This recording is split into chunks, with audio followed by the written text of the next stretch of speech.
We have the perfect case for the neighborhood crime watch. It's it's a serial killer basically, but it's he's not or they're not killing people.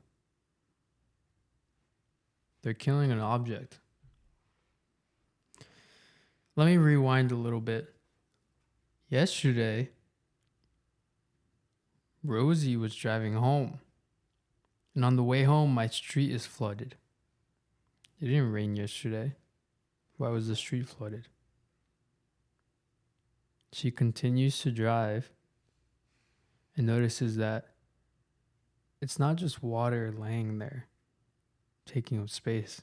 There's a current, and this water is coming from somewhere, and it's coming rapidly too.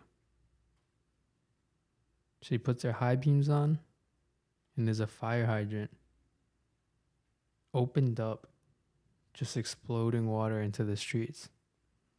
That's weird, huh? But it could have been a mistake. Maybe they didn't tighten it enough when there was a potential fire nearby and they opened it. Maybe it wasn't torqued to specs. Or maybe somebody opened it. But that's not possible, right? You need special tools. You need like a breaker bar, an impact drill designed to open fire hydrants for emergency situations. So obviously the Providence city people come and they close it. Must have just been a mistake. She drives home and that's the end of that. Today, closer to my house, we see another current. Water. More water than last time. I see flashing yellow lights and I look down the street. That fire hydrant's brother, another fire hydrant, also opened up. Are you seeing the pattern here? And I think the Facebook group chat Neighborhood Crime Watch is going to get to the bottom of it. We'll see. Maybe tomorrow there will be one. I have a fire hydrant right in front of my house. Or my apartment, I mean. Is that one going to be open tomorrow? I'm guessing that someone discovered like the size that they needed to open that. They got like an impact drill or like a giant breaker bar and they found out how to open it and they're just opening them. I don't know their motive, but I'm going to get to the bottom of it and I'll get back to you with more details when I do. But right now, this is all the information I have. So, yeah. I saw there was this experiment someone did with crows. And it sounds dumb, like, oh, crows, who cares? But or ravens I meant, not crows, ravens. There's a difference. Ravens are bigger, their beak is longer, and the fur on their beak covers up. They have feathers on their beak that cover up more of their beak than a crow's feathers cover up its beak. If you're looking at a crow and a raven, and you're wondering, is that a crow or a raven? It's probably a crow, because you know when you see a raven. You'll know. If you don't know what it is, it's probably a crow, an American crow. But yeah, they did something where this dude got a crow and they taught it how to use a machine that dispenses food. And the crow learned how to use it. Or a raven, I mean, sorry. It might have been a crow, who knows? But it's probably a crow if I'm wondering. Just kidding. They taught it how to use the machine. And it learned pretty quickly how to use it, how to make it dispense food.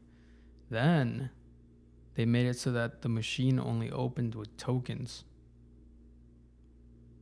And then it learned how to use the tokens to open the machine. After that, they taught it how to use it with real coins. But then they stopped giving the crow / raven, who knows, coins. And they started coming with their own coins and giving it to the owner of the machine to make the machine dispense the food. So that crow, I'm sure it's a crow, I think.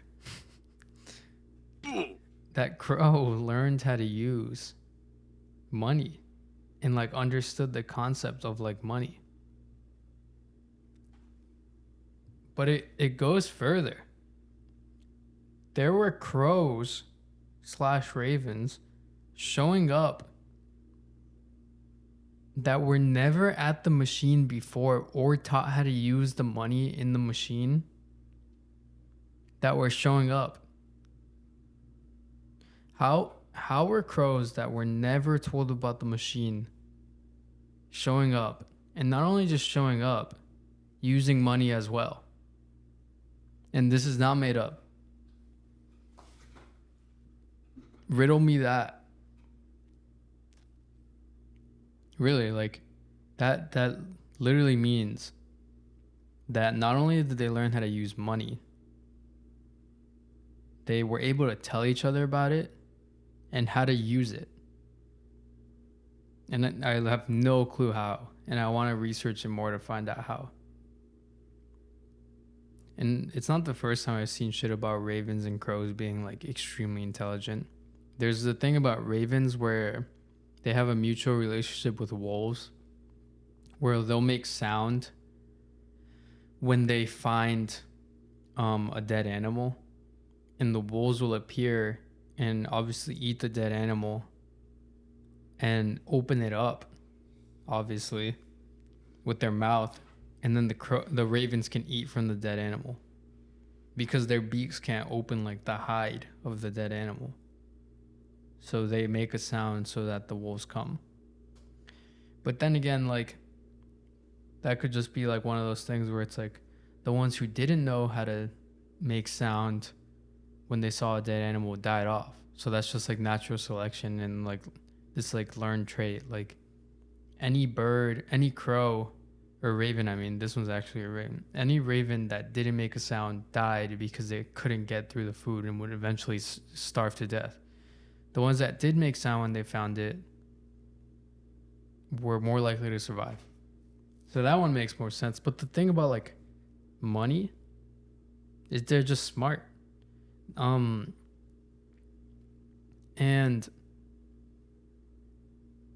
like you'll see footage of them playing with like wolf like pups. Like the pup will chase them and they'll like hop away. And they can leave whenever they want. They can fly, but they like stay there. They hop away a little bit and then they stay there, and they hop away and they like play with them. My theory is that they're teaching them like the follow me game. They're just boys with the pups. And it's pretty intriguing, like how smart they are. I don't know if this one's made up, but I saw someone comment on a Reddit post about like they were looking at like parrots, and the parrots were repeating like stuff, obviously, but then a raven like repeated what the parrot said like perfectly. I'm looking that up right now. Like, can ravens talk or like replicate sound? Yeah, they can talk and sing.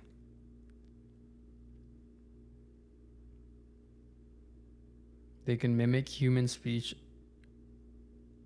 can sing, and can imitate other bird sounds. So, and it says, and this could make sense too with the money thing.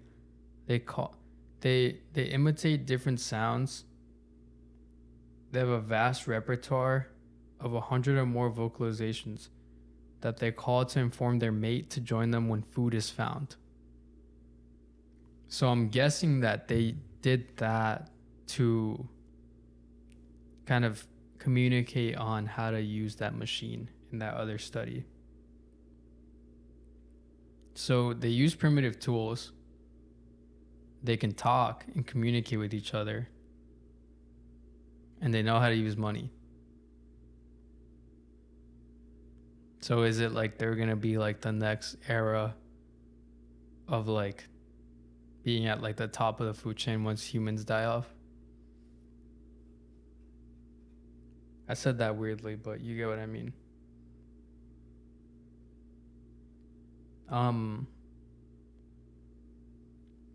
Yeah, that one's cool. I kind of want to build a relationship with a raven. Like, it's pretty cool. Because I see it a lot too, where like people naturally build relationships with crows and ravens like that. Well, they'll like reward it for bringing something, which is pretty cool. I'll reward a crow for bringing me dollar bills, and that motherfucker will find out how to get that. That'd be funny. That's crazy. And then they can find the money. Like, where'd they go? Like a fountain. There was another one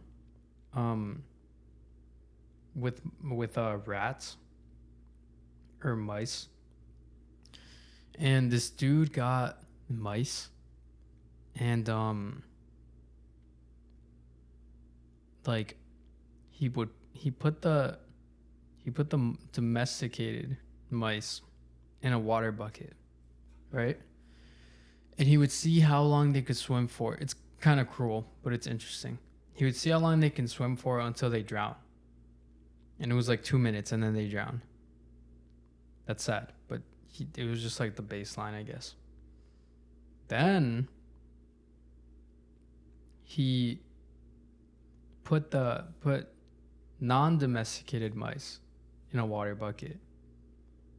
And non-domesticated mice and like rodents like that are like much more aggressive and much better swimmers and stuff like that. And they lasted longer. They lasted like hours, I think. Like being able to swim, but eventually they just became fatigued and drowned too, which makes sense. But here's the third thing. The third thing is he got the domesticated mice and he put them in the water for about 2 minutes again. This time, right before the mice were about to drown, he took them out and helped them recover. Right? I don't know if it was hours later or days after. He put them back in.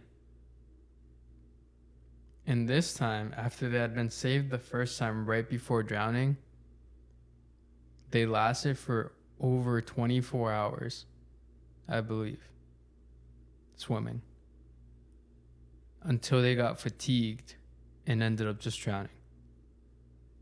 So the ones that had been saved before lasted from 2 minutes, going from 2 minutes to lasting hours, like a day's worth of hours more, simply because they were saved before, showing the effect of hope on the mouse and its like will to survive. Isn't that crazy? And mice are like very similar to humans. So it's like, how far can like hope take someone? And like the will to live. And you see it a lot in like the survival situations. Like I watch like Survivor Man a lot. Not Survivor. Survivor Man. And he talks a lot about like how half the time people just survive because they have like the will to live. And they think about like getting back home and things like that. Like the ones that like don't think they'll make it, don't. And the ones that believe they'll make it in similar situations do make it. Sometimes even in the same place. So it's just like having like the will to live and hope. And it's crazy, like there was like tangible evidence of like what hope can do in mice. And the reason that that rodents lasted longer too. I meant the street ones or non-domesticated. Partly is because they are just bred and like to be like more. They just are naturally more aggressive and things like that. But secondly, it's because they were likely to be in similar situations where they almost died and were able to get out. So it's that one's like pretty. That's like pretty crazy stuff, and it shows a lot on like the power of like just past experiences and like believing that they'll be able to get out. It's pretty cool.